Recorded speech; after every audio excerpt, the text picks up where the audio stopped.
सध्या सगळीकडे चर्चा आहे ती 19 डिसेंबरची. 19 तारखेला भारताच्या पंतप्रधानपदी मराठी व्यक्ती बसेल असा दावा राज्याचे माजी मुख्यमंत्री आणि काँग्रेसचे नेते पृथ्वीराज चव्हाण यांनी केलाय. विशेष म्हणजे तो व्यक्ती भाजपचाच असेल असंही त्यांचं म्हणणं आहे.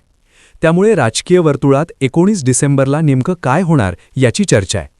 आता हे वक्तव्य जर कोण्या बडबोल्या नेत्याने केलं असतं तर फार गांभीर्याने घेतलंही नसतं. पण पृथ्वीराज चव्हाणांसारख्या सुसंस्कृत आणि राज्यात व केंद्रात राजकारणाची जाण असलेल्या दिग्गज नेत्यांनी हे वक्तव्य केलं असल्यामुळे या वक्तव्याची चर्चा होणं साहजिक आहे. दुसरीकडे भाजप सरकारने देखील बरोबर 19 तारखेला आपल्या सगळ्या खासदारांना व्हीप बजावलाय. त्यामुळे दिल्लीत काहीतरी मोठं घडणार आहे हे मात्र खरं आहे. आता नेमकं काय घडणार आहे? खरंच पंतप्रधान पदावरती मराठी व्यक्ती बसणार आहे का? बसणार असेल तर कोण असेल? आणि पृथ्वीराज चव्हाण यांनी हे वक्तव्य नेमकं का केलंय? सगळं सविस्तर या व्हिडिओमधून जाणून घेऊयात. नमस्कार, मी कुणाल पाटील. आपण पाहत आहात नेमका मुद्दा काय. पृथ्वीराज चव्हाणांनी 19 डिसेंबरला मराठी माणूस पंतप्रधानपदी बसेल या वक्तव्याला काही आंतरराष्ट्रीय संदर्भ दिलेले आहेत. सध्या अमेरिकेमध्ये एप्स्टीन फाईल्सची जोरदार चर्चा सुरू आहे.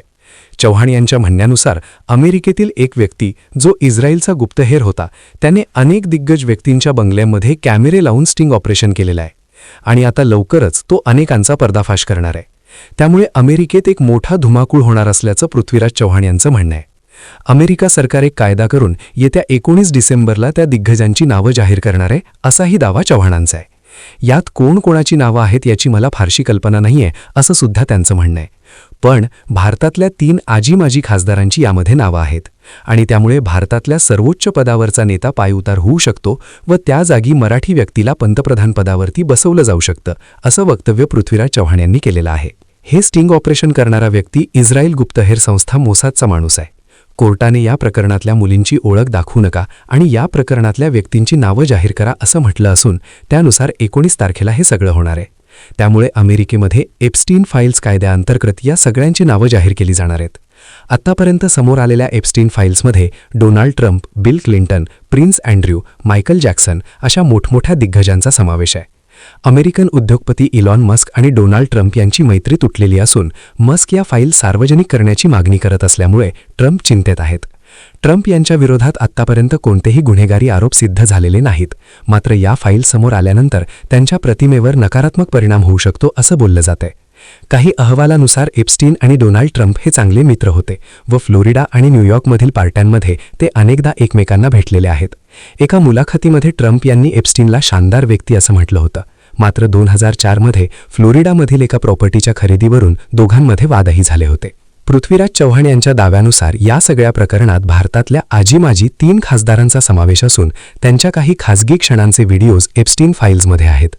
चव्हाण यांनी सुब्रमण्यम स्वामी यांच्या वक्तव्याचाही संदर्भ दिला असून 19 तारखेला ही फाईल ओपन झाल्यानंतर भारतात मोठी राजकीय घडामोड घडणार आहे. ही घडामोड इतकी मोठी असेल की देशाचे सर्वोच्च नेते नरेंद्र मोदी यांना पंतप्रधान पदावरून पायउतार व्हावा लागेल आणि त्या जागी मराठी व्यक्ती पंतप्रधानपदी बसेल असं पृथ्वीराज चव्हाण यांचं म्हणणं आहे. जर खरंच असं घडलं तर पंतप्रधानपदासाठी पहिलं नाव केंद्रीय मंत्री नितीन गडकरी यांचं समोर येतं. ते संघाच्या मुशीतले नेते असून केंद्रीय कामकाजाचा दीर्घ अनुभव आणि त्यांच्या कामाचा धडाका देशाने अनुभवलेला आहे. त्यामुळे मोदीनंतर मराठी पंतप्रधान म्हणून गडकरींची चर्चा होते.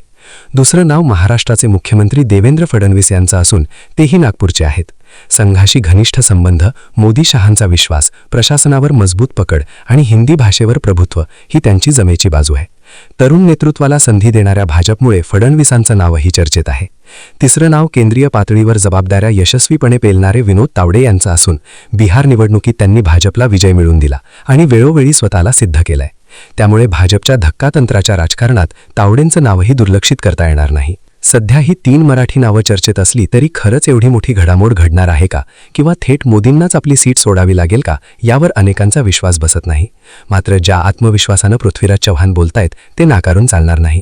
भाजप खासदार धनंजय महाडिक यांनी सविस्तर काही सांगितलं नसतानाही दिल्लीत पडद्यामागे काहीतरी घडत असल्याच्या चर्चेला दुजोरा दिलाय. भाजप नेते विखे पाटील यांनी मात्र पृथ्वीराज चव्हाण ही संपलेली आवृत्ती असल्याचं म्हणत त्यांच्या वक्तव्याची खिल्ली उडवली असून 2014 मधील काँग्रेसमुक्त भारताच्या घोषणेला टोला लगावलाय. तसेच मलकापूर आणि कराड नगरपालिकेच्या निवडणुकांचा उल्लेख करत त्यांच्या वक्तव्यावर प्रश्नचिन्ह उपस्थित केलंय. सध्या दिल्लीमध्ये संसदेचं हिवाळी अधिवेशन सुरू असून भाजपने 15 ते 19 डिसेंबर दरम्यान खासदारांना सदनात उपस्थित राहण्याचा व्हीप जारी केलाय. या काळात महत्त्वाची विधेयकं मांडली जाऊ शकतात आणि अधिवेशन संपण्यास कमी दिवस उरल्यामुळेही व्हीप बजावला गेला असावा अशी शक्यता आहे. आता पुढच्या 1-2 दिवसात नेमकं काय घडतंय ते पाहावं लागेल. खरंच 19 तारखेला मराठी नेता पंतप्रधान होणार का, याबाबत पृथ्वीराज चव्हाण यांच्या वक्तव्यावर तुम्हाला काय वाटतं आणि कोणता मराठी नेता पंतप्रधान व्हावा असं तुम्हाला वाटतं ते कमेंट करून नक्की सांगा. या व्हिडिओमध्ये इथेच थांबतोय. आमच्या नेमका मुद्दा काय यूट्यूब चॅनलला सबस्क्राईब करा आणि फेसबुक